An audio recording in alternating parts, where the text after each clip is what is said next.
You're listening to Sportly, an Immigrantly Media production. After nearly 6 weeks of the World Cup rolling through the United States, Canada, and Mexico, the trophy has finally been lifted.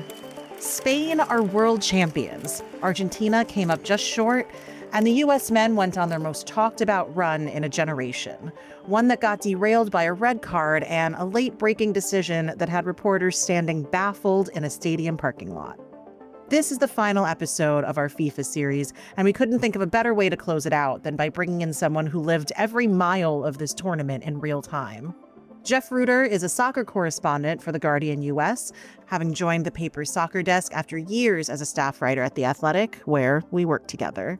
He's based in St. Paul, Minnesota, and Jeff spent the entire tournament embedded with the U.S. men's national team, hopping through 7 cities and roughly 14 flights in 42 days to bring readers as close to the games and the chaos around them as anyone in the press corps.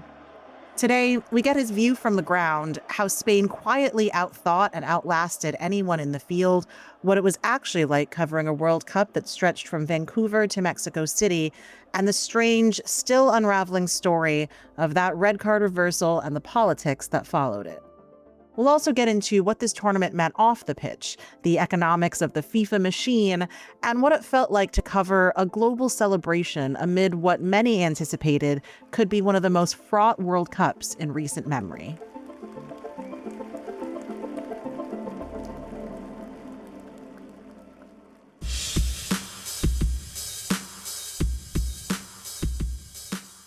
Hey everyone, it's Kavitha Davidson, and welcome back to Sportly. Jeff, thank you so much for joining us. How are you after this busy month and a half of World Cup travel? I'm trying to get my bearings. Yeah, thanks for having me on. It's one of those where I was in 7 different cities. I think I took about 14 flights over the span of 42 days, right? And so, I'm just trying to remind myself, yes, this is the Minnesota I remember. Yes, this is where I lived before the tournament. Oh, it is actually a Tuesday, days of the week. This is a new thing for me. So just gradually onboarding to the human experience again. Days of the week, not just 3 p.m. match time. Exactly.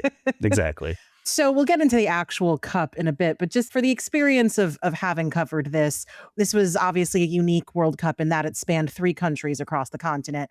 What were the travel difficulties that you encountered, if any? You know, there was a lot of talk just about, before we get into the politics of it, the logistical difficulty of hosting a World Cup across this vast continent of ours.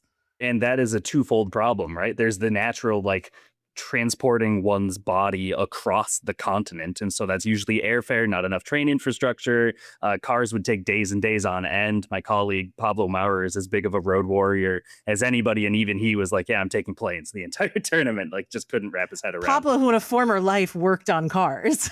Exactly. Yeah. Very recent former life, right? So even he is just like, whoa, this is too much. And then you get into the cities and it's just like the European mind truly cannot comprehend how cities are designed in the United States in terms of transportation. Public transit, its failings were laid bare for the world to see in most cities that were hosting this tournament. And there were some ad hoc bus lines. For example, in Los Angeles, close to the airport, they had a freshly launched line that was the same fare rate as any other bus, but it went directly to the parking lot of the venue. So some of those were really useful, but you did have to go out of your way to find them. And I think for a lot of people who weren't in cities like Seattle, maybe, or Philadelphia, Toronto, where the venue was truly accessible from the city center, Vancouver, another one that I went to. I think it became a compounding headache for a lot of people who were trying to maybe get into this. Right. Were there any stadiums that you hadn't been to before that were your favorites or that were highlights here? Obviously, the view from Azteca Stadium is just gorgeous. Oh, yeah. Yeah, a lot of those. And I wish I'd gotten to do one of the Mexico games. I was largely West Coast on this one, following the U.S. primarily, and then also, weirdly, Belgium. I caught 3 of their games during this tournament, and a few other teams. I think BC plays in Vancouver, and it's one where right now their men's professional team that plays there, the Vancouver Whitecaps of Major League Soccer, are at risk of being relocated due to a difficulty to find a new venue. And so being able to go to one of these like storied North American sports venues is always a great experience. It's one where when they chose to put the Los Angeles games just in SoFi and not have one or two in the Rose Bowl, it felt like a missed opportunity just from like my experience covering this, but I guess the 28 Olympics will certainly do, which will be at the Rose Bowl, thankfully. But BC Place just has that like 80s dome charm. It's like just a cathedral of concrete. The roof was up, which kept the sound in. Canada won 6-0, which was fantastic. Unfortunately, it also meant great reverberation as I heard a man's leg snap, which is something I'll never be able to forget. But short of that, it was just a fantastic experience. The people of Canada were so friendly, as you would expect. All of the ushers, all of the transportation people in Vancouver were just so happy the tournament was paying attention to them. It was in their city proper. So lovely experience up in Vancouver, for sure. Well, and Vancouver's just a beautiful part of the world. It's just gorgeous up there. The soccer. So you and I did NPR's 1A's World Cup preview show, and we just, as we're recording this earlier today, did their roundup show as well. You chose Spain to win it all. I chose France. You obviously were correct on that. They were favorites heading into the tournament. What did you see from the Spanish team throughout this tournament, and also in how their game evolved?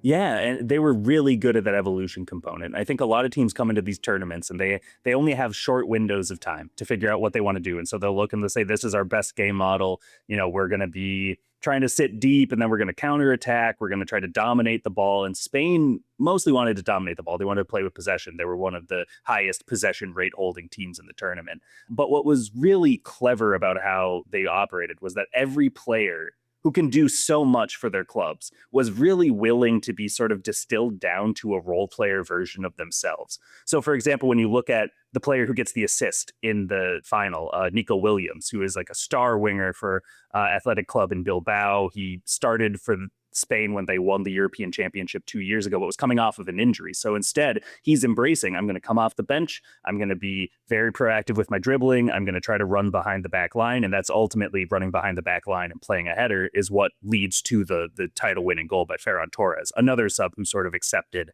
sort of a lesser version of his day job, so to speak, to make this work. And it's that sort of like humility that's so necessary to make a team work. It's why when we talk about like the great teams historically, people will talk about 2010 Spain, and that's a similar ethos. You talk about the 1960s Brazil, similar ethos. The 2015 and 2019 U.S. women's national team, a very similar ethos when you look at players who maybe would have been asked to do more with their clubs, like, you know, you think of like a Sam Mewis, but being very happy to accept that sort of fastening role between the midfield and the forward rather than trying to be that star playmaker that she could be during her brilliant career. So Spain had a lot of players who were very willing to sort of morph into that archetype. And I think that worked very well when you compare it to someone like France, who came in incredibly strong, but maybe didn't have that same sort of balance within the squad as players, were maybe trying to stand out above their peers, or England, a similar. Argentina maybe had a bit of a talent deficit in the final, but with Spain, it all came together so beautifully. And so much of that credit has to go to the players for being willing to put the team before their individual efforts in what really was treated like a star-making World Cup.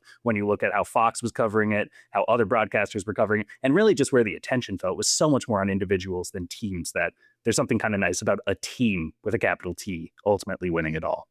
Well, and we certainly saw that on full display in both the final and the semifinal. And you talk about stars versus teams. How did Spain so effectively in that semi shut down, or at least deny Kylian Mbappe, you know, the multiple goals that we've seen per game throughout this tournament?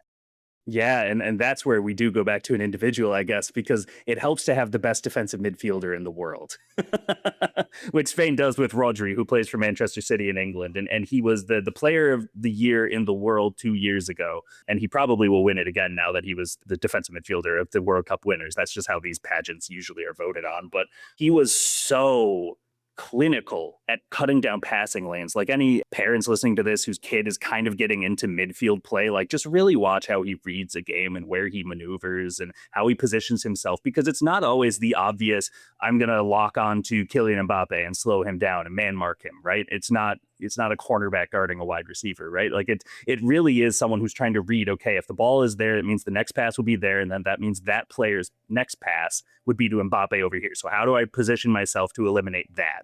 And he's just so clinical at that sort of stuff. France was really struggling to get out of its midfield and try to find joy in the final third. And Michael Olise wasn't able to pull the strings like he usually had. So just, again, Spain did their homework. They committed to what they had learned from it. And they put forth just like such an impressive defensive performance. And then the fact that they were able to replicate that performance again against Lionel Messi in Argentina in the final, it's just truly remarkable the way they went about this tournament.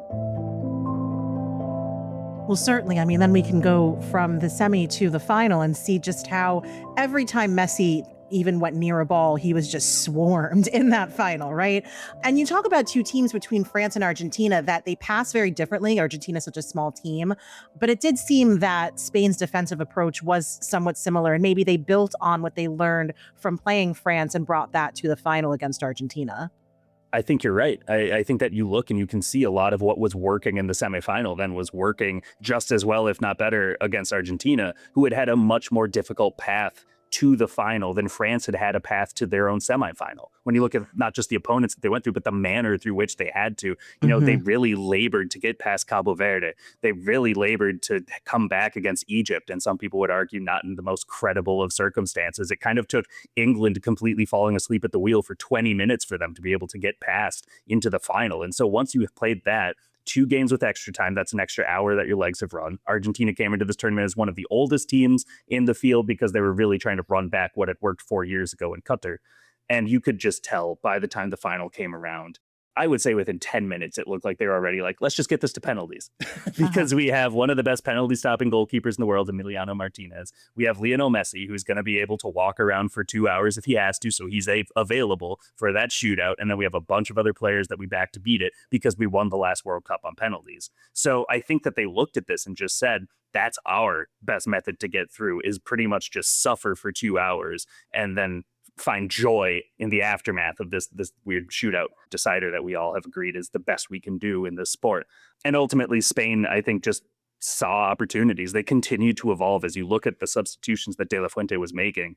You can tell what he's trying to go for when he makes his first call to the bench and brings on Ferran Torres and Pedri. You can tell 15 minutes later when he brings on Nico Williams and someone else. It's like, okay, well, we need a little bit more dynamism in wide areas. And it's just every single thing was a response to what Argentina was doing because they didn't evolve. They were pretty static when you look at how they're approaching this game.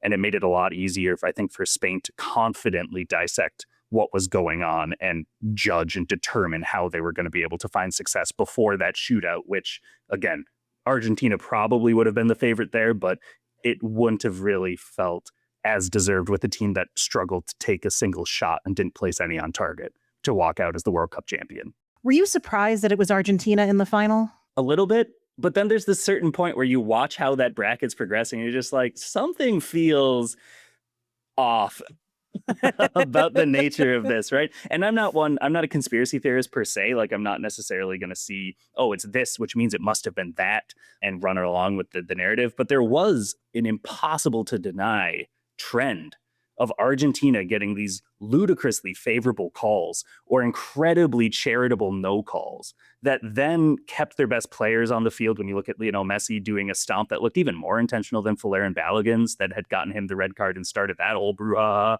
You have players who are leaving studs up and not getting shown yellow cards when that had become very customary by the time this tournament came around. You had goals for opponents like Egypt's, I think, will never be forgotten. You know, that like 20 seconds before the goal, that one random innocuous kind of step on the foot determined to be. And it's, in theory, sure, it's a foul. But the fact that this luck continues to fall in Argentina's favor got to a point where I think that there was a real public. I don't follow American football nearly as closely as most, right? And so, like, tell me if this is off. It started to feel a bit like late stage Mahomes Chiefs or Brady Patriots, where you just look and it's just like, come on, these guys can't keep getting the breaks. And suddenly what became a bandwagon everyone was really happy to hop onto becomes one of the most cynical rides that you could possibly take on the freeway. And so people are just desperately trying to get off of it, right? And there's just something about Argentina that felt like it had a little bit of that about it, which helps get through close games, but also makes you not a popular pick or a fair weather darling necessarily once you are trying to pick favorites in the final. Well, first of all, I think that you and I already talked about this, but it's pretty much, you said, more than 99% sure that this will be Messi's final World Cup. Yeah. What do you think his legacy is after winning 4 years ago and not winning this time around? Yeah, I think this was a tournament where he could actually, for the first and only time in his career, just play a World Cup without pressure, really. And he puts that pressure on himself because he's the greatest man who's ever done this, right? And so there's just something about a World Cup that's always going to get him so locked in that he's not going to be able to just kind of like do flicks and tricks and have fun like he does in Major League Soccer necessarily. But at the same point, you could tell in the group stage he was just playing with joy. He had really conquered the mountain he wanted to, and whether he could do it again or not was really up for the bracket to determine. But I don't think there was that same sort of desperation in this tournament. And I think that's evidence that he feels pretty confident in his legacy, and he should. He is, again, the greatest men's player to have ever done this. I think that there's actually, I haven't seen this discussed much at all, but I think that there's actually sort of a benefit to his legacy that the team that won over his Argentina in this final was Spain, just considering that is his second home. That is where he moved when he was a preteen to be able to start his kind of his growth therapy hormones and eventually play for FC Barcelona. A lot of these players who came through, I think maybe almost a dozen, not quite, maybe about 10 or so of that Spain team that won the final came up through Barcelona's academy and would have grown up idolizing Lionel Messi. And there are like images of, you know, the side by sides where they're ball boys and whatever, and Messi's on the field and they're sitting there looking in awe. Now suddenly they've beaten him in the World Cup final. There's something about that actually works really well in his favor, as compared to if it had been, say, France winning in a rematch of 2022 or England winning, you know, their first title in 60 years. I think that gets maybe a little bit more lost in it, but I think that Messi's legacy is incredibly secure with it. This actually only really enhances it, the fact that he was able to truly carry as the focal point of Argentina at age 38, then turned 39 mid-tournament, back to a World Cup final. We're just not really going to, I would be very surprised if we see something like that again, certainly anytime soon in a men's World Cup. That's a really interesting point, the proverbial passing of the torch from Messi to this next generation of specifically players in Spain, as you said, who FC Barcelona being such a huge part of the developmental system in that country. And not just because it is Spain, but it really does seem like, you know, Nadal passing this on to Alcaraz in tennis, right? Yeah. Like it's a really easy and kind of lazy analogy to make, but it really does seem like there's some kind of a through line there from a developmental to, you know, teacher becomes the student aspect here. And that plays so well. People like to watch that. Like, compare how we're talking about Messi and how Messi was discussed during this tournament to like his longtime foil, Cristiano Ronaldo, who was largely seen as like self-sabotaging, not on purpose, but his nation's chance, I would say best chance of winning its first men's World Cup. Portugal has never done that before, and they entered this tournament with a lot of players in their athletic primes playing for the biggest clubs in the world. Your Manchester Uniteds and Cities, your Juventuses, your Paris Saint-Germain. Their entire midfield is basically Portuguese, and they're the best team in the world right now on the men's side.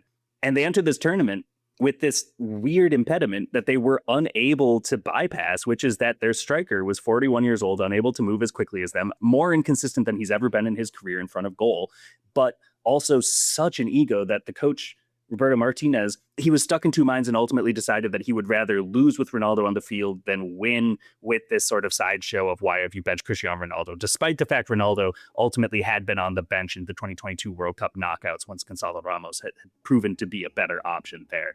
And so when you have these two playing out in real time, it's another thing that only makes Messi's legacy look rosier by comparison. They enter the World Cup in the same cycle. They leave the World Cup in the same cycle.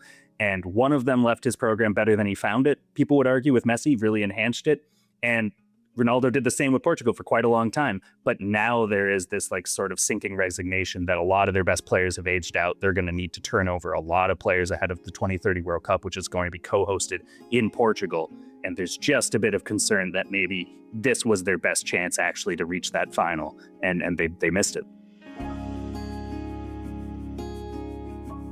With Messi playing for Inter Miami, obviously a main goal in this World Cup being co-hosted by the United States was ingratiating American fans to this sport, which is something that we talk about every 4 years, every 2 consecutive years, 2 years off. Yeah, exactly. I mean, obviously Messi's the biggest star in the world. Like name recognition is off the charts, whether you care about this sport or not. How much does his performance or Argentina's performance in this particular World Cup, does that go a long way to continue to bring American fans fans into this sport on a global level? Yeah, I think you've worded that in a really good way, Kavitha, because I think it will at a global level. I think that the average American, like, there was a call in when we were on 1A this morning where it was this guy who does the whole Hank Hill, like, sort of bit where it's like, I always hated soccer, but then I watched and it's this most beautiful representation of humanity I've ever seen and whatever. And it really did sound word for word, just kind of like that scene that I've seen on social media and haven't watched King of the Hill, but Fantastic show. Highly recommend. yeah. And I've got a lot of time off coming up. Maybe I'll just burn through the whole thing. But I think that you look at where those interests will lie, the habits of the American sports fan in 2026. I don't think it's going to be as inclined to say, what's my town ball team nearby that I can go and support? What is my closest NWSL team or MLS team or USL team? What is my entry point domestically to get into this? Because I think they'll look and say the US men again lost in the last 16. Lost in spectacular fashion, it should be said, with some factors out of their control, admittedly, with the whole Balogun kerfuffle, but that was part of the story. And they'll look and say, okay, I kept watching the tournament because I thought it was fun, and I saw 8 teams that I thought were better, and I saw a lot of players on those teams that I thought were more interesting, and where do they play, and how do I keep up with them before 2030? So I think that you'll see a lot more Americans suddenly bandwagoning for Manchester City because of Erling Haaland, who became such a social media darling in this tournament, and deservedly so, frankly, and Rodri, the best midfielder in the world. You think we'll get some American Monaco fans with Balogun too? Yeah, I think that's more likely, right? And just generally will follow the player in their career and say, okay, Balogun is gone to, let's say he signs with Chelsea or Tottenham or something. Okay, I guess I'm a fan of them now for a little bit. And then he goes to wherever else he goes next. They're more likely to follow those players around. And you see this in the NBA a lot too these days, I would say, I would imagine, rather than actually saying, all right, how do I get into American soccer?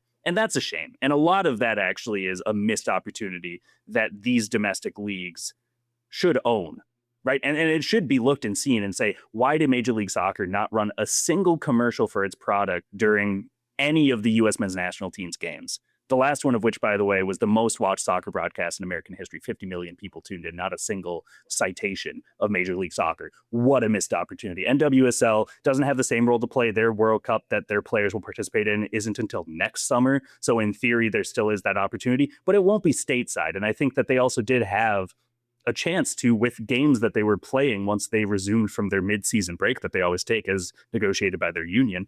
Once they came back from that, there wasn't really this sort of push to say, hey, you've got more off days in this World Cup suddenly because we're in the knockouts. How about you fill them by tuning into the Orlando Pride or the Kansas City Current, or, whether they're in a host city or not, in those two examples, just largely anonymous from this entire tournament. And the tournament will move on and fans will follow what they found, but they didn't find domestic soccer in this 2026 World Cup, unless they're going to be that rare person who had no idea Lionel Messi is in Miami, but he's been here for 3 years. And I think most people had kind of caught on by now if they had any chance of taking interest in that. It's an interesting point. Why do you think we didn't see as much, shall we say, synergy with MLS coming into, using this incredible stage as a marketing opportunity for their product? I thought we've moved past the point of people thinking self-cannibalization is a thing because it's just not in sports anymore. There's so much money to go around. So I guess you could maybe say because MLS has this exclusive broadcast or streaming contract with Apple TV, they didn't want to do any kind of marketing partnerships with Fox. Is it that simple? It might be, right? And I think Apple is already built quite a reputation of not playing by the same rules. And not just in a we're a disruptor social media sort of, we're like tech bro sort of way, but truly in a like, if you are going to broadcast, think of Amazon taking on Thursday Night Football. They're still in the conversation. They're still sharing their highlights with the rest of the NFL broadcasting suite, just like they're supposed to do, If you're watching any NFL game across the 8 million platforms that we have to now have in order to watch a full season, you're getting a Peacock ad on Amazon and you're getting, a CBS ad on Fox. So seems like a hugely missed opportunity here. Yeah, and exactly. There's a blueprint to this, right? But for whatever reason, Apple has not had that same willingness, whether you look at taking over F1, their one baseball game they have a week, and certainly Major League Soccer, which is largely operated outside of the public eye now because they're not playing nice in the same way that we've grown accustomed to in sports where there are multiple rights holders for a certain league. And so that is a very likely object one point one of why this didn't really work out. I think part two, frankly, is just like not recognizing the opportunity. There has been a very steady change in MLS's ethos, I would say, since lockdown, when they really started to reassess finances, where fans were trending with their interests, being more into TikTok, less into reading. So then they got rid of a lot of original written coverage from their website. It used to be kind of the epicenter for young writers. I used to freelance for Major League Soccer a decade ago, and now they use AI to write summaries of their own games. What does that say about your value of your own product, by the way, if you're writing AI-generated summaries of your own games? Miserable. You've lost a lot of the executives who were part of sort of restoring the league in the 2000s, and they've been replaced with more corporate side experience, not necessarily understanding sports as much, certainly not understanding soccer as much if they do understand sports, and making decisions that'll look good for the bottom line and maybe look really good for the sports business side of media, but not as much for the sports side of media, where it looks like they're kind of lost in two ideas, right? So I just don't even know. But by the time May rolled around, I was at MLS headquarters in New York for a quick meeting. And they had said in an on-record sit-down with my colleagues and I that, the tournament's the tournament at this point, let it play out. And it's not really a big mover for us, is how they'd framed it. And I just look and say, how could you possibly contend that this is not a mover for soccer in America? And especially when you are seated as the most prominent men's soccer league in the country, to look and say, like, World Cup, never heard of it, despite the fact Major League Soccer was born of a World Cup, by the way, as a condition of the U.S. being awarded the 1994 Men's World Cup, was, hey, you've got to launch a first division men's league and try to make it work this time. Just very bizarre to watch throughout this tournament. And it just feels like such a missed opportunity to build a greater groundswell in this country. Yeah, that's quite an incredible statement that I had completely missed. That, frankly, if the World Cup is not a big mover for your product, that is a you problem. Honestly, that's a you problem no matter what the product is. But if the product is soccer, right, like directly involving 44 players on MLS teams in this World Cup, including on the finalist in stadiums where some champion. of your teams play. Yep. And certainly in markets of others, if they didn't play in the same venue, just baffling to me. It just really is. And you just wonder, you've seen sort of these think pieces start to come out from other outlets saying, oh, what does this mean? And what's going to come from the future? And it's just like, take a second to actually acknowledge we're so future focused in this industry right now. Like, really sit with that. Make MLS sit with that for a second. Don't just say, okay, what are you going to do next? When are you going to change your next rules? Your calendar changes next summer. How crazy is that going to be? Really think about that. The World Cup came to the United States, Canada, and then Mexico as well, which does not have any footprint in Major League Soccer, however, does share business with them. They have a tournament called the Leagues Cup, which will kick off in a week if it hasn't yet. And they didn't participate. The league just decided to sit it out. It's unfathomable. It really is.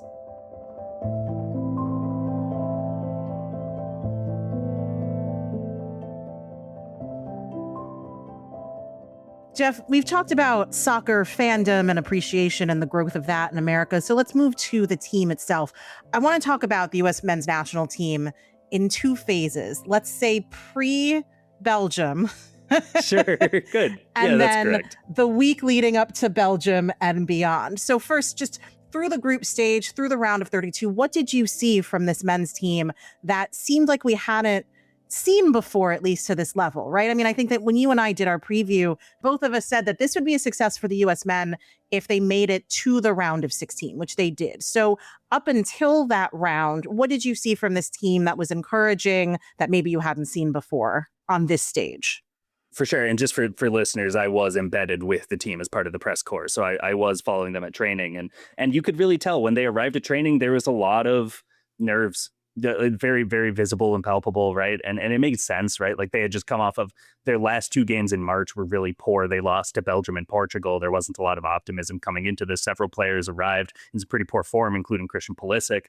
And once they got to the eve of the Paraguay game, I think a lot of us were caught off guard by how many players were just saying, like, I feel so confident. I feel so calm. I feel so relaxed. We've done our preparation. We just have to trust we've done the right preparation. And that's just like a level-headedness that you frankly don't really see with the U.S. men's national team often. Usually this is a group that rides the roller coaster and recognizes we're at a high point and we're at a low point, and they'll say it exactly for what it is, right? And they will feel it and they will make their decisions corresponding with where they are on that flow. And for them to be so ahead of the curve and saying, like, we are designed to dominate this group and then go forth and do it, when you look at how they played Paraguay and Australia, to earn the right to play a dead rubber game at a World Cup. It is rare to play a game at a World Cup with no stakes, where you know you will advance, you know that you've won your group, and the game is kind of just a training exercise for the rest of your team to get some minutes. That was incredibly deserved, and they certainly harnessed the support of their crowd. You could tell that this is a group that had dreamt of playing with 60, 70,000 people shouting USA, USA, USA at them as they were going through passing sequences. And at the end of games, starting with when they beat Australia in Seattle, and Take Me Home Country Road sort of becomes an anthem for the team, and weirdly became kind of the entire tournament, right? Where they would just start playing it during cooling breaks. Like, just really powerful, especially that initial time where you look and say, like, I've never seen the U.S. men's national team garner this much, not even just respect, but attention, right? Just purely be one where, look, my coworkers all were paying attention to this thing, right? But like, I would imagine, and hearing from my siblings, hearing from my parents, just and my friends, like, how many more of their relatives and their colleagues and their peers were just suddenly asking them, like, hey, I know you're the soccer person in my circle. How good is this U.S. team? How good is Fuller and Balogun? Do we actually have a chance to make a semifinal at this one, right? And so that was impressive. That in itself was really remarkable, how under Mauricio Pochettino they were able to turn into something that Americans didn't want to miss, rather than something that Americans were kind of begrudgingly tuning into because their neighbors told them that they should, right? That in itself was an evolution from past World Cups for the U.S. men. If you're a QuickBooks customer looking to grow without the growing pains, you need the Intuit ERP, the AI native ERP that upgrades right from QuickBooks. Learn more at intuit.com/ERP. Okay, so we're riding this high, even heading into the round of 32. And then obviously the U.S. men do beat Bosnia and Herzegovina. And that is the match in which this very controversial red card after the fact is given against Balogun. And then everything ensues. First, just in that moment, what is your reaction to the red card itself, everything else removed? Yeah, I remember. So I was at the what did we call it? Bay Area Stadium, San Francisco Bay Area Stadium. I was at Levi's watching this live, and just gobsmacked. Like, it was everyone in the press box was just watching the replay. And I already alluded to it, the Lionel Messi kind of stomp that he had in the group stage against Algeria, where we looked and it was like, okay, it's like that play. That play wasn't even called a foul, so surely this is going to be allowed to progress. Or like, I would have given it a yellow in the run of play. The referee missed it, such as life, whatever. But very few of us had actually thought that was going to be shown red. So once there was this like tension in the building of just like, was that the moment where fate sort of intervened and said that the U.S. is not going to progress further in this tournament? And then Malik Tillman scores one of the best goals in program history with that free kick to put the game on ice, right? And it felt like this sort of like, they can win without Balogun because they'll actually get an 11th guy back. It won't be him, but it'll be Ricardo Pepi or Haji Wright, who are the backup strikers on the team. It might be Gio Reyna, who could maybe come in and do some false nine sort of stuff, which is to say a midfielder playing as a striker to force the center backs to be in two minds where to be. There is a lot of hope still coming off of that game. And when you talk to the players afterwards, they were just saying like, hey, we're going to make sure that Balogun didn't play his last game at this tournament. Like, we are all completely committed to reaching that quarterfinal so that he can make a return, and this isn't how it ends for him. And I think the team would have been better off had that just been the scenario. The best case scenario, obviously, is that it's not a red card and Balogun finishes the game and they win 2-0 or 3-0 or something, and they have Balogun for a full week of training. But over those next few days of practice, there was nothing else worth discussing because there were no other obvious, like, weak spots that an opponent could really pick at, right? Like, the defense was bending but not breaking, but they'd at least set up their structure where it seemed like they understood how to mitigate for their weaknesses. The midfield was working incredibly well. The attack around Balogun was flowing fairly well too. Goalkeeper hadn't really been tested yet, and I think that, Belgium certainly found out more teams should have been doing that sooner. But I think that the team went in thinking, like, we can win this without Fuller and Balogun. And that day of training where the reversal came in, just truly unforgettable. I think it was that Sunday, if I'm remembering correctly. The day before the game, whichever day of the week that would be. Again, days of the week, this is a new concept for me. Fine. What's your reaction when you, one, when you hear that FIFA has reversed the call, and then two, when this trickle of information continues to drip out about how that reversal might have come about? I think by a comfortable margin, it was the craziest day of my job since the summer of 2023 when Lionel Messi suddenly signed and the US women were suddenly eliminated at the earliest stage that they ever had in a World Cup. And those two sort of dovetailed in early July, where it was just like you were stuck in two minds, but I was largely still operating out of Minnesota. So at least I was familiar bed and all these sorts of things, right? What was different about those is that that was sports. Mm-hmm. Mm-hmm.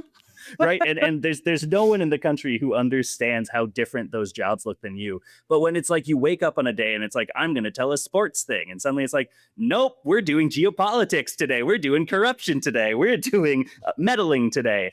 It's just such a headspace shift. And especially when you've been on this like weeks long, like I began on the road on the 1st of June and I didn't get back until the 12th of July. Right. So I was somewhere around day 38, I would say, at this point of my roadshow.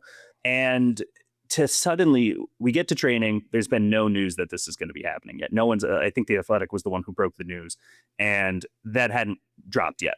So I get to the training ground and usually the security door for the perimeter at the training center opens 30 minutes before media access begins. So people like that's when security gets there, they open the gates, whatever, people can start putting their backpacks through, right? They were late that day. And so we are all standing, everyone in the US Soccer Press Corps is standing in a line waiting in the parking lot for the gates to open so we can get in, and all of our phones start buzzing and all of us are getting this notification that Valerian Balogun, and everyone is just like, who's my confirmation source? Who's my editor? I have to do this call. The grumbles, you learn how different newsrooms grumble. It's fascinating to see in real time when you work in that space and hear all the machinations, and everyone is suddenly in breaking news mode while standing, not by their laptops. Some of them are actually just sitting on parking lot pavement so they can type out with their legs just splayed out on the ground like it's kindergarten.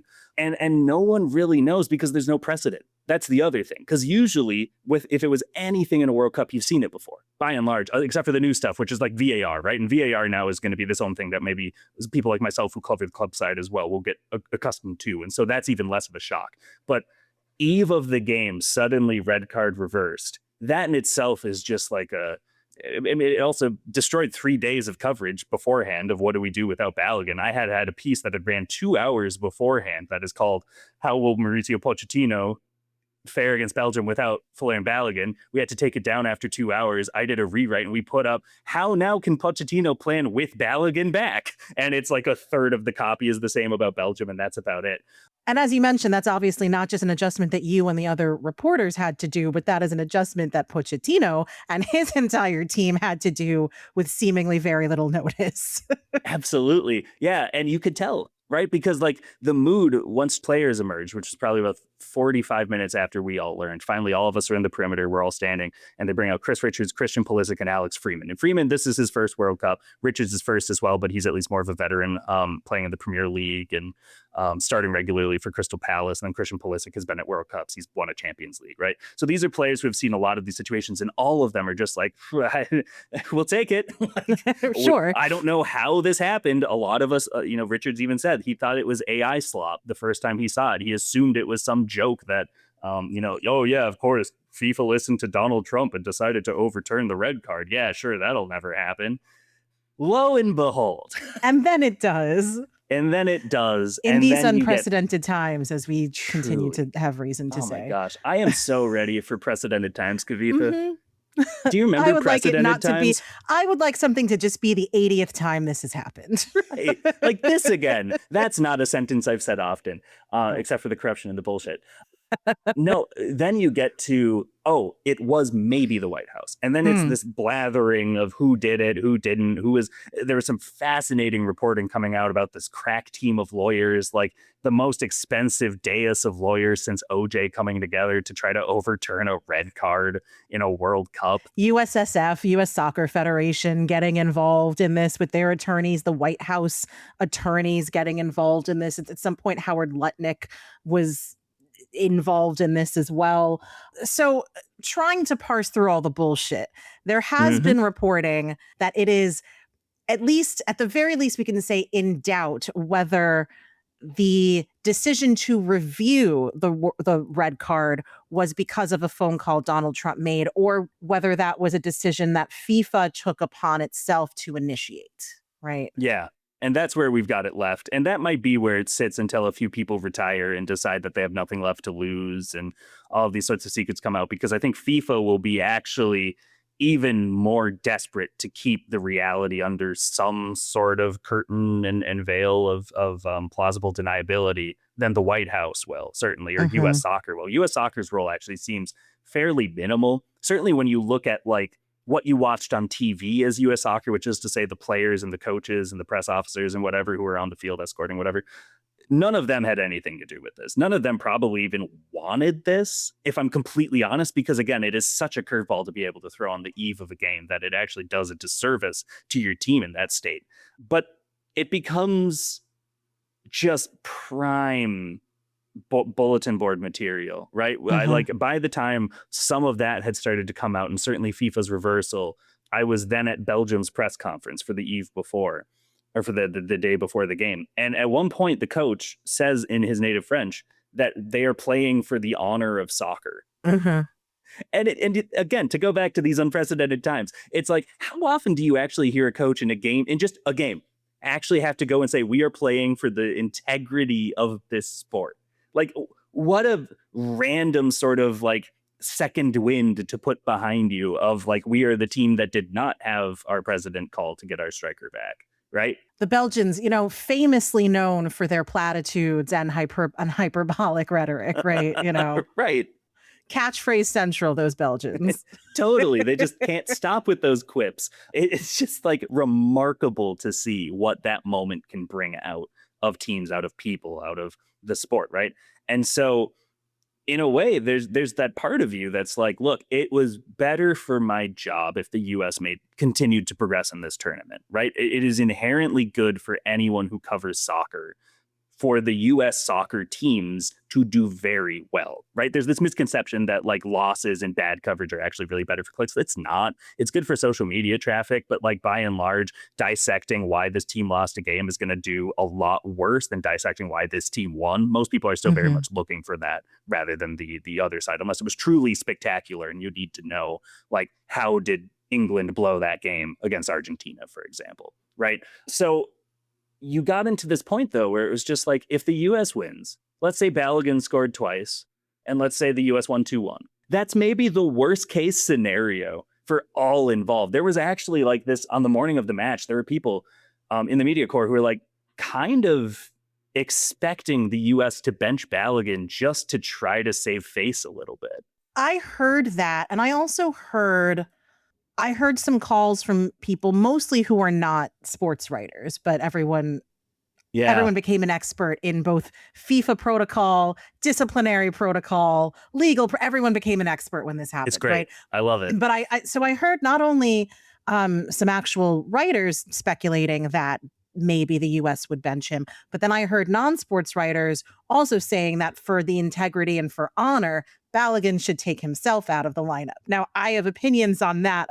Like, what were your reactions to those two ideas that, the honor of the sport, the integrity of the sport should supersede who is legally available to play for the U.S.? Right. Well, to Balogun's credit, he couldn't have really been a better disciplined participant in a scandal that he didn't ask for around him, right? Even in the immediate aftermath of getting that red, he was just carrying himself chin up, trying to walk to the tunnel. And I watched, whatever, you get it. Like when you're at a stadium, you're going to watch until the second that the player is out of your sight, and then you'll go back to watching the game, even if it's resumed, whenever anyone has been ejected, right? That's just like part of the joy of being in the building of these things. And he waited until he was like fully in the shadows of the tunnel to even like kick an ad board. And even then, it wasn't like this big demonstrative like whack or whatever. It was just this sort of like, I don't know, like I didn't get the promotion I wanted and I need to get this out of my system so I can keep doing my job because I still work there or whatever, right? Like it was very much of that tone rather than my entire career has just been taken from me, right? After the game, he goes back onto the field to just politely shake hands with all of the referees. After the game, he can't do media availability per FIFA rule, but the following morning, he's doing press conferences with the media and just saying it's important that kids learn how to handle setbacks. And so, look, I would have given myself a yellow in that circumstance, having seen the replay, but at the same point, they have made their decision, and I am here to support my team however I can. And was just so gracious and generous in such a difficult moment. He just handled every step of this and at that press conference that you're talking about, that's when, he has this beautiful quote. I'm going to misquote him now, but he basically says, I know that there are young boys and girls watching me, and it's important that you kind of keep your composure even in the face of injustice. So I think that got to the heart of what I saw a lot of, I'd say respectfully, casual fans arguing about potential interference by FIFA and obviously Trump, saying that, well, the red card itself should not have been a red card. And I think most people do agree on that point. But then even Balogun was saying, but you have to handle it a certain way. And, we see how it was handled after that. You talked about, some of the changes in the demeanor and the attack strategy and the motivation on the Belgian side. How much did this affect the demeanor of the US? We've already talked about the fact that it obviously changes their game plan because you're whiplashing back and forth whether or not you have Balogun in your lineup. But, after the Belgian game, and to all of the American men's credit, nobody talked about this aspect of it until after they lost to Belgium. But from you being embedded with them, what was the effect on them in that locker room? It was completely disorienting because it was just a scenario that, again, they could not have begun to plan how to handle if that happens for them. And certainly, again, the tardiness with which the reversal comes does even less of a favor for the United States because they don't have time to adjust and get it out of their system. So the entire day before, all they're hearing is Balogun's back, not to do with how do you feel about getting more out of the attack after Bosnia played in a low block? How do you shield your back line against Jeremy Doku and Romelu Lukaku and these Luka Bacchio, these great players that Belgium has, right? And that had been the tone of the tournament. The day before, it is you're playing Paraguay, Julio Enciso. How are you going to account for him? By and large, it was very much focused on Edin Dzeko in Bosnia, whatever, your thoughts. And that's kind of like a very tried and true match day -1 line of questioning. And they didn't get any of that. Instead, they got, do you feel that this was justice? Do you feel that this is deserved? When did you learn about it? How did you learn about it? How do you adjust? And they're getting these questions 20 minutes after they learned that he would be back. And you could kind of see that manifest with their play the following day, where they looked a little disoriented. They looked like they didn't really remember where they were supposed to be. It frankly looked like they'd done 3 days of practice, tore it up, and went back and reheated the notes before the Bosnia game when Balogun was last eligible and said, let's just try to do that again without really accounting for the opponent. And so they were making these like simple mistakes that played right into Belgium's favor and that really set Belgium up for not just a win, but a blowout. And then you get to a point, too, where it almost becomes like self-saboteurs, where you look at Matt Freese being of two minds whether to clear the ball, the goalkeeper, or to send it upfield or to do anything with it. And instead just kind of dawdles on it. And then Belgium's able to just pick it off and pass it into the net, right? And you see these like sloppy mistakes that this team is not making. And it looks like the first time that mentally they switched off in the entire tournament. And I would be shocked if any of that had manifested if the red card had not been reversed. I think that they would have come in a much clearer headspace. I really do believe, even just talking with the players after the game, that it was a moment that they didn't recognize. It was a moment they had no tape that they could study. It was a moment even Mauricio Pochettino and everything he's seen in his career couldn't possibly try to reference past customs. And he was doing this throughout the tournament, by the way, because he's got friends who were part of Argentina's second most recent World Cup champion team in 1986 who would say, like, relax and trust your training and whatever, and don't overthink the World Cup because you've spent 4 years preparing for a World Cup, right? And there's nothing that the 86 team could really say at this point that's like, oh, so the president phoned in a favor and got your star striker back. Here's what you do. There's no blueprint for that. And I think that the entire team was worse off for the meddling or suspicion of meddling by the White House at this World Cup.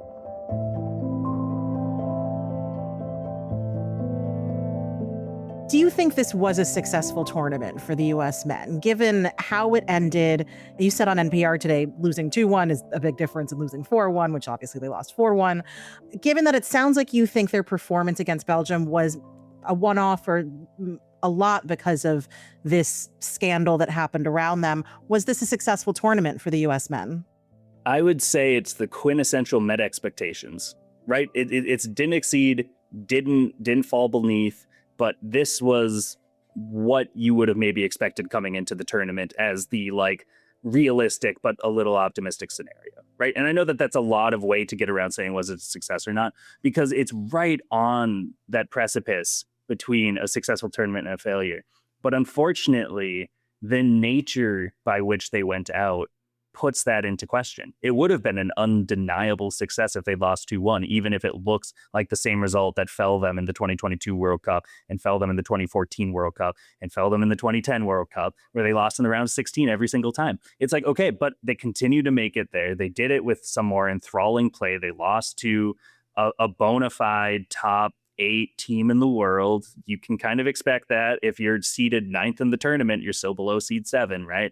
So that would have been one thing, but it was the fact that they didn't put their best foot forward with the biggest audience possible, where you can actually put into doubt and say, does that change how the general sports fan views men's soccer in America? Not at all. Like, I think that the preconception and someone, I think that the host even kind of alluded to this a little bit, right? And you did too, correctly, right? Where it's like, the women's national team is the successful national team when you're looking at the two. But the men didn't really do anything to complicate that perception, despite the women having exited the last 16. And I'm not saying it would have been credible if the U.S. men make it to the quarterfinal and the women don't play for another year. Suddenly, is the men the better team? Nope, not at all. Wouldn't have been. But at least there's this sort of hope that the program is getting better on the men's side to maybe one day reach the sporting heights of the women. Instead, we're leaving this tournament saying, they just played every single game in the U.S. They spent the entire tournament training in their home country. They had stadiums filled with support that only Mexico could really match, and maybe Canada, though their venues weren't as large. It was just such a rare opportunity to harness that proverbial extra 10%, the 12th man, the whatever, and they didn't maximize it.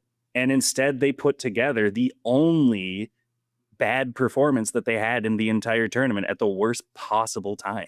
So it's a success in the pure, did the players by and large do enough to stick around to start the 2030 World Cup cycle, rather than what we saw after 2018 when the men failed to qualify and pretty much the whole team was kind of banished right away, regardless of age, when they brought in just like a whole new team of very young players, many of whom are still playing today, like your Pulisic's, your McKennies, your Adamses.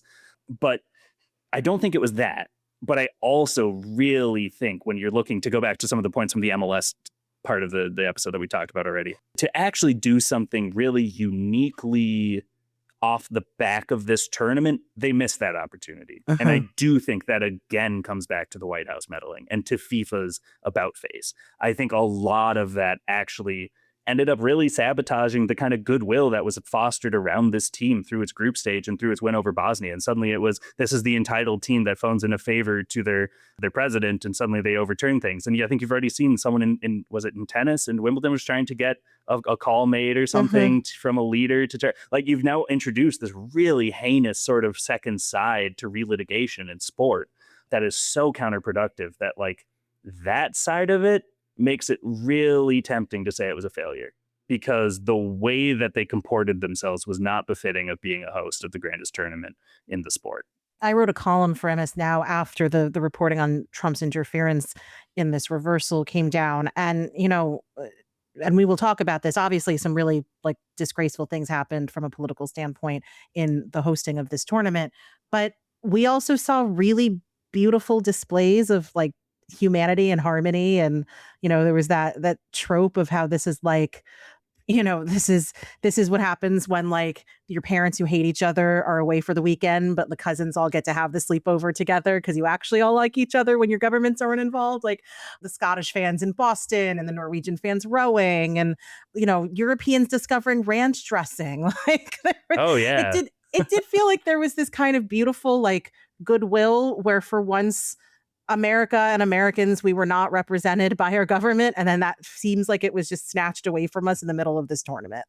Yeah, it really did, didn't it? And you could feel it certainly being around the tournament, was that there was a lot of justifiable reason for cynicism entering this World Cup, because the World Cup had turned into, well, it's the most commercialized World Cup, I think you said earlier in our radio segment. And I completely agree with that, where it's the way it was being treated, it was being sold, it was being packaged. It was something where the ticket prices were so exorbitant that it felt like it, well, not felt like, it had really priced out a lot of people and had turned soccer into more of a classist sport than it's supposed to be, certainly when you look at it around the world. But once the game started, it was recognizably a World Cup. You had, Cape Verde playing Spain to a very impressive scoreless draw. You had Argentina putting together these incredible atmospheres in Kansas City and Miami as they were barnstorming through their group stage. You had France and Norway and England and Mexico and all these teams that were just putting in really hearts and minds winning, the US as well, hearts and minds winning sort of performances that made it feel like the soccer was really lively and exciting at this tournament. And then it's hard to think of it as a soccer tournament anymore when it's being interfered with by the head of state. Right? Like, that's just, it's one of those things where it's like when you're getting into a job like mine and you have to kind of go back over, you learn about the 1978 World Cup, which was being held in Argentina at a very contentious time in its political history, to the point where that entire tournament also felt like it was very much skewing the field so that Argentina would and eventually did win on home soil. And if you know anyone from Holland who knows of this, ask them about the 78 World Cup, because it is like one of the great national injustices for their program that they didn't actually have the chance to field their best team for the final. This feels more like that than any other World Cup that I've seen or covered in the 21st century, right? Or dating back to, let's say, 1999. And I think every World Cup since the 99 Women's World Cup is pretty vivid for me. And like, I don't have any sort of parallel that I can pull. And that's what makes it so frustrating. Which is quite a statement when we have had World Cups held in Qatar, Russia, and Brazil.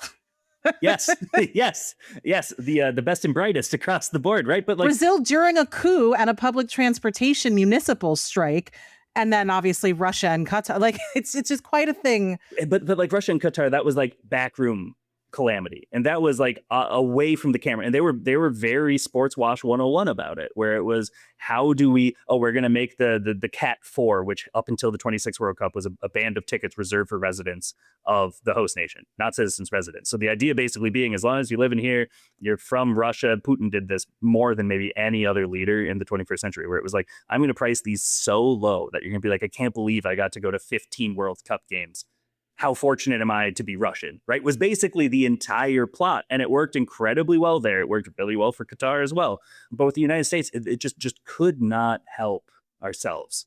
The uniquely American fixation on perceived injustices towards oneself, and the wallowing and the woe is me, rather than the adapting and trying to figure out, okay, well, this is how it happened, so what do I do next, that most of the world operates under. But this sort of like petulant sort of quality to it really came out in such a unproductive way. When people ask, was the tournament a success? It's another one of those things that you just have to look and say, like, it changed the whole tournament. It changed the feeling of the entire thing. And then you looked at the discourse after the U.S. is eliminated. Oh, why did the top 4 teams advance? Couldn't have been merit. Must have been officials being handed money under the table and VAR relitigating to make sure that Egypt couldn't make it further, or Norway couldn't make it further, or whatever the case may be, right? Yeah, the grand conspiracy that had Spain and France in a World Cup semifinal, Yeah, exactly, right? In what world would that have happened naturally without any meddling, except for every world that we've ever seen and lived in, right? But that's just it. It's begged at that point, right? Because once one of these examples happens and is pretty immediately proven to be at least plausible, if not correct, right? Because we're still in that limbo. It's just such a shame. And it really changed the way that the rest of the tournament was seen. I didn't see nearly as much of that general appreciation of the soccer. Maybe some of this is inevitable. There's just so many. It's like everyone's favorite part of March Madness is like the first 2 rounds. And then after that, it's like you had to have been really into UConn basketball to stay with it. And if you're not, the tournament loses a lot of its luster because the upsets don't look like upsets in the same way anymore. Right. And so I think that the World Cup is very similar to that when chalk plays out, as much as it did at the 26th World Cup. The upsets really stopped once the quarterfinals kicked off. And so that made it a little easier, I think, maybe for the cynicism to carry a louder microphone, but just fascinating to see that happen in real time. That cultural difference that you mentioned was one of the more fascinating parts of the discourse that emerged after the reversal of the Balogun call, where many people, Europeans and Americans alike, pointed out just how differently the American ethos is toward perceived injustice versus the European and frankly, just the rest of the world's perception. This goes to a question that I want to ask you about how certain parts of the sport that we should not change just because they don't fall into American palates or tastes, because our tastes are capable of evolving and changing. And I think that we've shown that. But then you get to something like VAR, which is very difficult to defend to the newly indignant soccer fan in America. Yeah.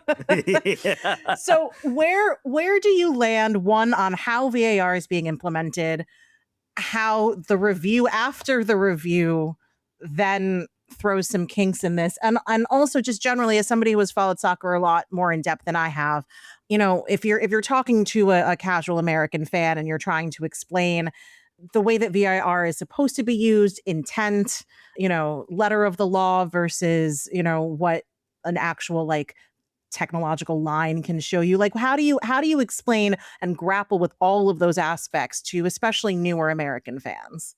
The most painful part, and I'm going to say it off the bat with this answer, is that it changes by each competition, and there is no uniform application of video review in the world. And that is so frustrating, because you also then get to a point where fans who watch a lot of the English Premier League or the German Bundesliga or Spain's La Liga or American Major League Soccer will understand what does and doesn't justify a walk to the booth to watch the little monitor replays very differently than a World Cup audience. At a World Cup, I interviewed Joe Dickerson, who was one of the VARs at this tournament, before this tournament. He had told me that what they're looking for when they go to review is correct call, incorrect call. And usually when you're in a league, there's a little bit more of okay, but come on, we have to consider this other context. And they are much more streamlined and narrow-minded when they get to a World Cup and say, these are the calls that are going to be used as reference points for future calls in the next 4 years. So I need to get it correct every single time. So the reviews can take a little bit longer, which they did, but not too much longer than we're used to seeing. Certainly if you watch the NWSL, they get way longer in that league than they ever did at this World Cup, which the league even admits they're trying to figure out how to fix that, and I appreciate them for that. But when you look at it from a World Cup perspective, right and wrong is what you're looking for. And so that's where you get into these absolutely excruciating sort of situations where you're looking to see, did an Egyptian player step on an Argentine player when dispossessing them at the far corner of the field before this entire sequence captivated your heart and built up field that led to this goal that seemed to put Egypt safely through and past the defending champion. And now you're looking all the way back at that thing to make sure that that was legal and justifiable, when you could argue that didn't feel like part of the play, even though it did directly lead to the sequence with the goal, right? It's right by the letter of the law. It's really unsporting. It has to be said. The way that VAR works is so antithetical to the spirit of sport at large, to say nothing of just the spirit of being a human being, right? Where it's like the Balogun thing, there's nowhere else he can put his foot. He's running in stride. He's trying to get to the ball. His foot's already left the ground. His entire body is turned away from the player. Right. There's just some of these things where it's just okay, what I would like to be uniform is that unless you are trying to look at offside, and if offside is the one that we're going to say you have to get right every time, and if a player's forehead is leaned ahead, over the trailing foot of the last defender, well, he could score with that forehead. So we have to call him or her offside. And it's okay, if we want to really pick nit with that, we're not drawing blue lines on like hockey rinks. So I understand that you need to come up with some way to keep that consistent. But other than that, I think it has to be watched at real-time speed. And maybe you say you can slow it down to 50% speed, but it needs to be steady, continuous motion to really understand the action that was gone. Handballs, very much so. Was it a natural position, quote, quote, is what they're looking for with that. Okay, well, how can you determine a natural position when you're looking at a photograph, right? Because you don't know where the appendage was moving from and where it got to, where the arm stopped and the ball hit the hand, right? So you need that. I think that with hard tackles, red card challenges, do it in the run of play. Let's see the contact in real time, because that is how it would have been refereed up until 2016 when VAR come into play a decade ago now. I think that is so much more fair, because like that is what this comes down to, is ultimately it's a question of fairness. And do you believe fairness to be right and wrong, or fairness to be the humans involved really did their best, and there sometimes is evidence that a human can't get without this third party sort of guiding them in that direction? And does this want to be a sport decided by its third parties? Probably not, right? So I fall on the side of most other sports have some form of review. Even tennis has this. So like, I don't think it's necessarily besmirching the good of the game to have review, but you need to do it in a way that's actually sporting. And right now, I don't think that soccer, a decade into this VAR era, has figured out what that looks like.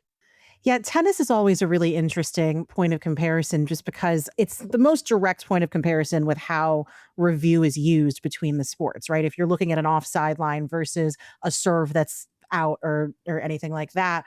But in tennis, it is very black and white, right? Like if a ball is served out, that's not a playable ball.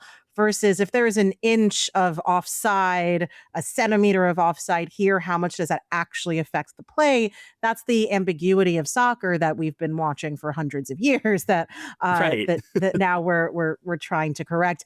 I think the main frustration that is universal for people among VAR critics and people who understand why we might need some technological help for, because humans make mistakes, is that not just between tournaments, within games, it doesn't seem to be consistently applied at all. And that's where you start to get the, all right, well, where's this referee from? Or, like who's on the take here? Right. Is there any way that we can streamline that? I mean, someone mentioned, I think it was Jeremy Schneider, but someone mentioned, maybe try to institute some kind of like the way that the NBA has and Major League Baseball has, like a post-game refereeing or umpiring scorecard. You don't necessarily sanction people for it, but it's good information to see, one, who happens to be more accurate in their real-time calls, and two, probably good information for the refs themselves to see, like, this is what I can learn from. Where do you fall? Is there anything that we can do to help the consistency within tournaments and within matches themselves? I think that there's two. One, I like the idea of the scorecard. I when I go to a Twins game, I usually will tend to look at that, mostly because the Twins lost and I need something to distract me. But by and large, you're looking, and it's good information. You're right. Like it's generally interesting to, if nothing else, you really appreciate how hard the job is, because you're showing every decision that they needed to make in the job. And even if you disagreed with these five, look at the hundreds of them that you had no issue with. And it kind of helps with this humanization of officials. It helps with this appreciation of the job that it is, right? Because they weren't just like grown from the ground like orcs and then thrown into refereeing, right? I feel like we have to point out to people who don't regularly watch this sport how big a soccer field is. And like the fact that you can fit an NBA and WNBA court into the penalty box of a soccer field is the one that I think most kind of breaks the American brain, to flip it on its head, where it's like, oh, like it is so much more space and there is so much room that they have to cover. So I think that does help with fairness, actually, to show that. I think another thing that would help with fairness is let teams decide, put it on the teams to decide, use an NFL style challenge system. A challenge system. That's interesting. Make them choose, this is the injustice I'm actually wanting to look at. Like, there's a chance Argentina doesn't even realize that there might have been an overturnable foul at the start of Egypt's third, or what would have been, I think, their second goal that was called back, and then they scored again. But the goal that will pretty much haunt Egypt, and certainly Argentines will never want to discuss again, that one may not have gotten a challenge flag. But if it did, then it becomes this really dramatic, like, whoa, who on the training staff saw this stomp and committed it to memory as the sequence was going on.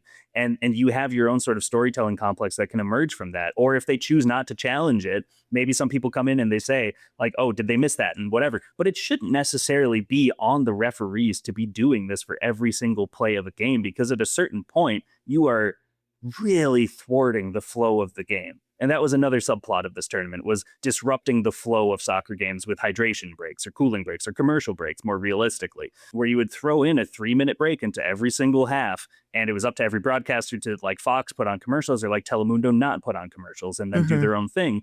And that's your plausible deniability. You had to do it at every venue, even if it's indoors, for the good of integrity of the competition. I promise that's all it is. It isn't just to make sure we have 104 different instances where we have 2 more commercial breaks. It's all of these sorts of things where it's like, if you want the continuous flow that has made this sport, that has become one of the like most identifiable traits that's kind of unique to soccer compared to other sports, then you're doing yourself a disservice by trying to stop it every 2 to 3 minutes to make sure that you got something right from 30 seconds ago. I think that a lot of people would rather just get on with it. And even if I feel like I got 2 or 3 more calls called against me, at least the game kept going. At least stoppage time was closer to 3 or 4 minutes instead of 8 or 10 in a 1-0 half, right? Like, some of these things I think just feel so unrecognizable, but so easily avoidable, where you look and say, hey, is this actually the evolution of the sport that is in the sport's own best interest, rather than just, oh, look at all these commercial breaks we just found, look at all this money that we're going to take home as a result.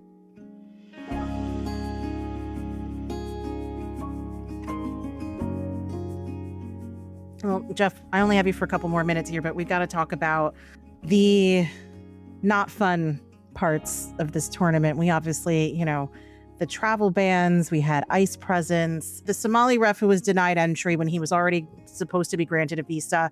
We had the Iranian national team just disgracefully not being allowed to stay within American borders, having to travel in 2 to 3 hours before every match and travel out after to their home base in Mexico, which obviously has to affect their play, and still valiantly came within one result of getting out of the group stage. And then we had a Paraguayan senator coming after one of the greatest players in the world. So wherever you want to take any of those controversies. Yeah, I mean, look, it's one of those that it should be said whenever there's the question that I think we're both getting a lot this week of, was this a successful World Cup? It's really difficult to even grade it on what has happened after the tournament kicked off, because there were so many flagrant injustices that are so much bigger than, was that a red card or not? Was that a justifiable suspension or not? Was that goal correct or not? These are just like fun little like debates that you can have. Did the ball hit really the camera? Matter. And like, yeah, right. Exactly. Right. Where it's just kind of like, okay, like, sure, that's something that can pass some time. That's sports as we know sports to be. You've already alluded to it, but historically, for every FIFA event, and I just want to help like define that for listeners, because I think that so often we look at FIFA is the World Cup is FIFA to a large part of the world, right? Well, FIFA is just the governing body that organizes the biggest tournaments, and then is the middle group between every confederation, which is to say continent, to make sure everyone is operating by the same rules, is operating on the same calendar, is playing nice with each other. So if a player wants to move from the United States to England, okay, well then every party recognizes that there's a mechanism to do that, right? So that's FIFA. There's a lot of great documentaries you could watch about how FIFA does its business. We'll leave it at that. Most of them come to a very similar conclusion that sometime after Jules Rimet passed away, or moved on, certainly from president of FIFA, FIFA became very self-aware of the business potential of being FIFA and of being that sort of top of the pyramid that is able to then determine what everyone else beneath does and how lucrative that position can be, and really fortified its stance to never cede that sort of top-down governance of the sport, right? And at times that has made it where maybe there's more incentive for most countries that have very well-supported men's soccer to actually support women's soccer, because FIFA is slowly but surely making progress to make it as worth the investing class's money to invest in women's sport as it is men's sport. And FIFA can actually claim some sort of credit for that by billing the top women's tournament as a World Cup. And now I don't like the men's World Cup, or that it's a World Cup if it's men's and a women's World Cup. For women's in my coverage, I'll usually say men's World Cup and women's World Cup as often as I can. But like, All of this to say, FIFA has this unique distinction to be able to get countries around, like every country around the world, to work with them with a sort of deference to FIFA and respect for what FIFA is doing that almost every other organization in the world would love to have. It is a rare sort of sway that FIFA has over geopolitics for a sports body. Roger Goodell would never have the same influence as Gianni Infantino, right? The head of the Olympic Committee doesn't enjoy the same status as the head of FIFA, right? With FIFA's events, with that context, and I promise that like part of this is just recognizing for what it is. Part of this is actually relevant because then when FIFA holds its events, it's around the world, right? They're headquartered in Switzerland. They also have a headquarters in Miami, but they have events all over. In January, I believe it was, they had their last FIFA Congress in Vancouver. And at FIFA Congress, this is where they'll just have kind of their annual meetings. They'll run through the financials. They'll run through what's exciting coming up into the new year. They'll maybe hold some kind of low scale votes in future years. They'll vote. Gianni Infantino will probably run unopposed for another term as president of FIFA. They'll have that at the Congress, right? And they will sign waivers for everyone who attends one of these things. I'm talking the dignitaries who travel, who aren't part of the federations. I'm talking about the press officers who are traveling with the presidents of each soccer federation around the world and making sure. I'm talking to the journalists who go and cover these things. FIFA has to put out a waiver to the state or to the national government that is hosting these events to say this person is here on FIFA business. They are, FIFA understands and recognizes the purpose of their trip. They will leave at the end of this trip.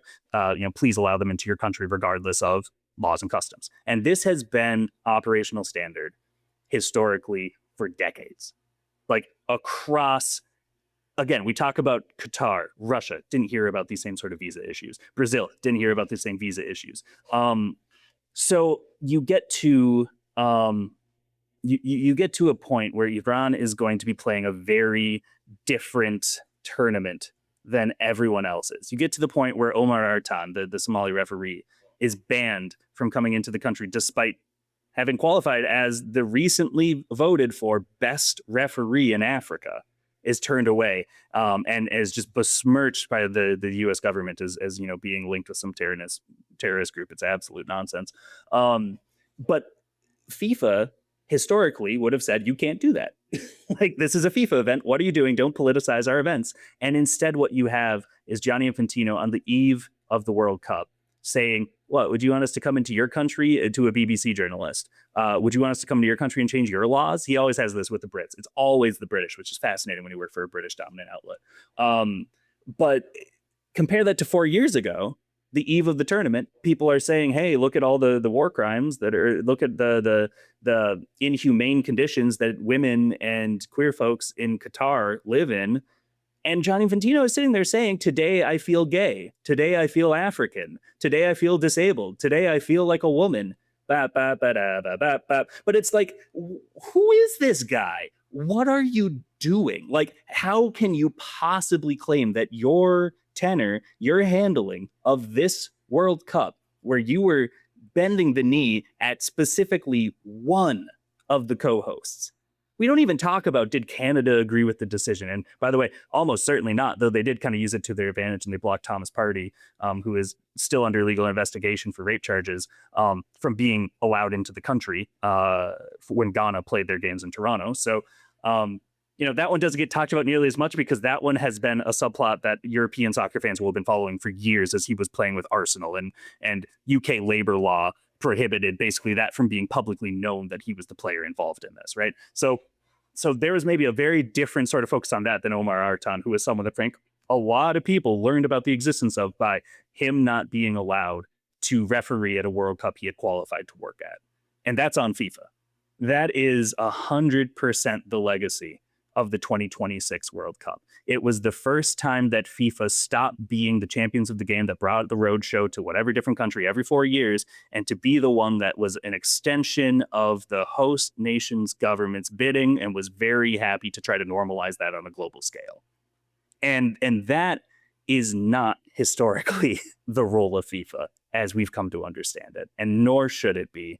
And it's very, very difficult to look at a lot of these other things like you've already alluded to, and there's so many others That if just, by the way, if you ever want to look, like, there is a separate Wikipedia page for scandals surrounding the 2026 World Cup that I looked at before the tournament, and there were a few, and I looked at afterward, and it is one of the, it's like as long as the Beatles' history.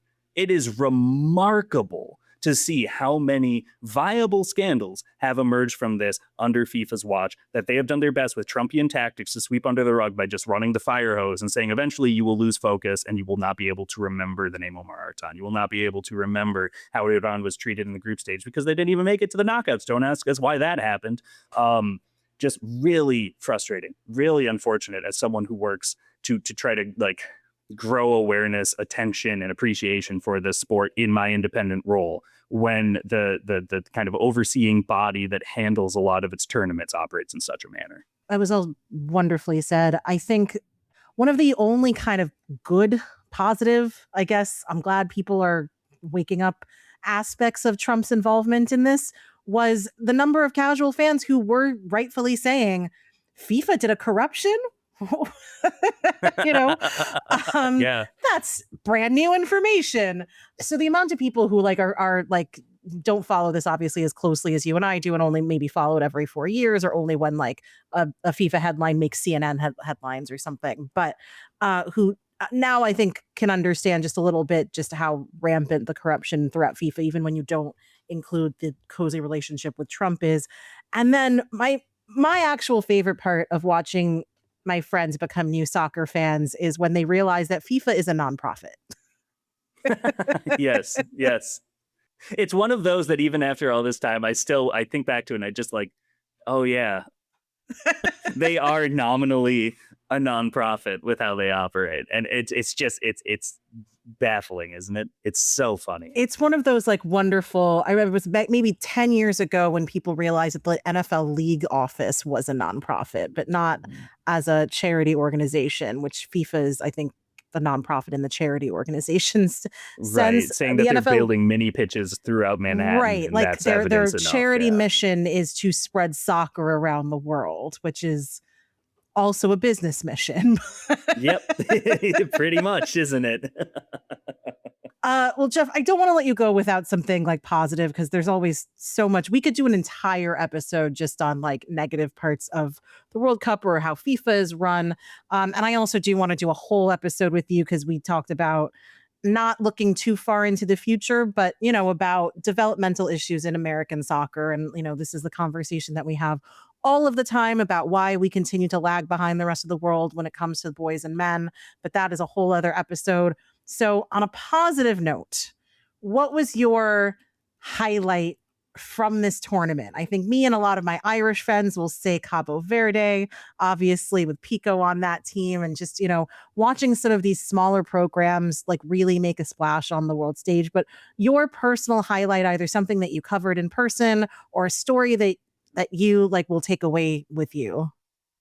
I think, and we need time to bear this out, but there was something about this tournament as a whole. And just to contextualize, like, I hope my accent didn't make this painfully clear. Maybe it did. Like, I'm from Minnesota. And so, you know, so I live in St. Paul, which is to say that I was in the streets of St. Paul and Minneapolis every day this winter during the occupation of Minnesota as part of Operation Metro Surge.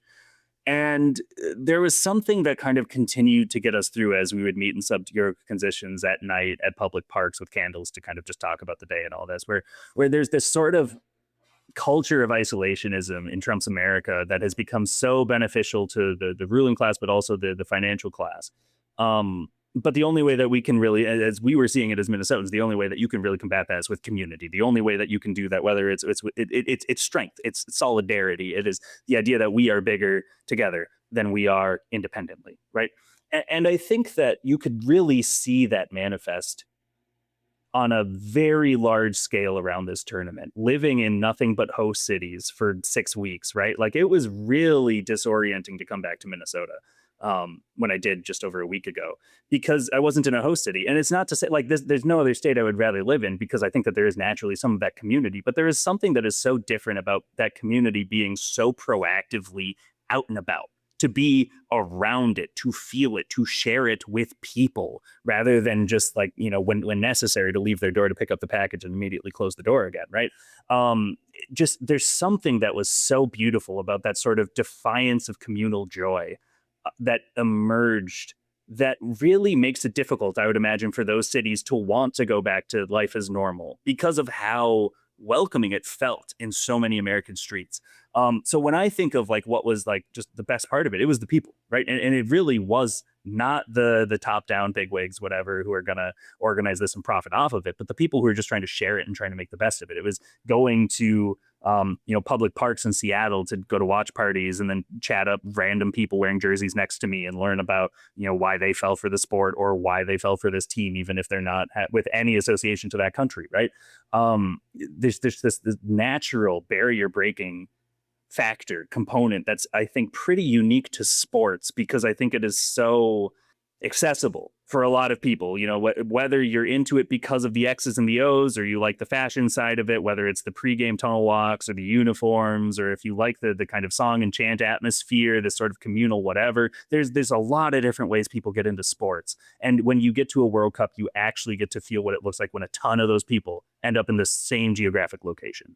And it was such a beautiful thing to be able to see and experience in these United States in 2026 in particular. And so incredibly, incredibly fortunate to have that experience like less than 6 months after Metro Surge came to town. Yeah, for sure. I appreciate that perspective. And, we can never let our guard down, but I think we can also appreciate some of the joy. Sports are supposed to bring us joy, even when they're run by evil corporations. So appreciate that. Jeff, thank you so much for joining us, for all of your insight here. Thank you for the 6 weeks of dogged on the road reporting you have done. And I hope you go enjoy this much well-earned rest.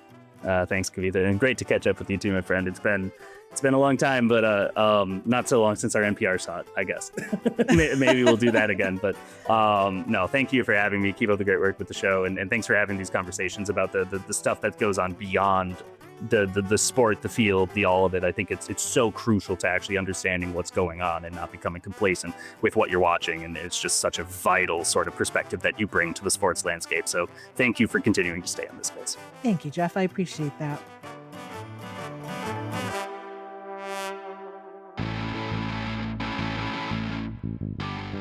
Thanks so much for tuning into Sportly. Tune in next week and every week after as we dive into another great story. If you enjoyed this episode, rate and review us on your favorite podcast app or come tell us on Instagram. You'll find us at SportlyPod. Sportly is an Immigrantly Media production. This episode was produced by Paroma Chakravarti. Our executive producer is Sadia Khan. Our sound designer and editor is Paroma Chakravarti. Our theme music was created by Simon Hutchinson. Other music by Epidemic Sound. Tune back in next week and every week after for more Sportly.